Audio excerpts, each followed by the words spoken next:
সংবিধান রচনা কমিটির একমাত্র মহিলা সদস্য বেগম রাজিয়া বানু। বাংলাদেশের সংবিধান তৈরি করা হয় ভারত ও ব্রিটেনের সংবিধানের আলোকে। বাংলাদেশের সংবিধান জাতীয় সংসদে উত্থাপন করেন ডক্টর কামাল হোসেন।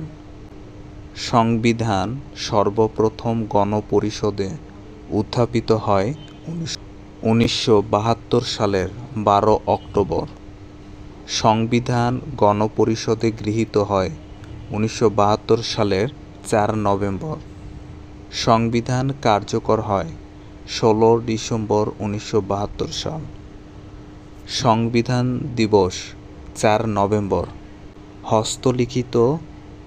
লিখিত সংবিধানের অঙ্গসজ্জা করেন শিল্পাচার্য জয়নুল আবেদিন। সংবিধান দুই প্রকার, এক প্রকার লিখিত সংবিধান ও অলিখিত সংবিধান। বাংলাদেশের সংবিধান লিখিত সংবিধান। লিখিত সংবিধান নেই ব্রিটেন, নিউজিল্যান্ড, স্পেন ও সৌদি আরবে লিখিত সংবিধান নেই।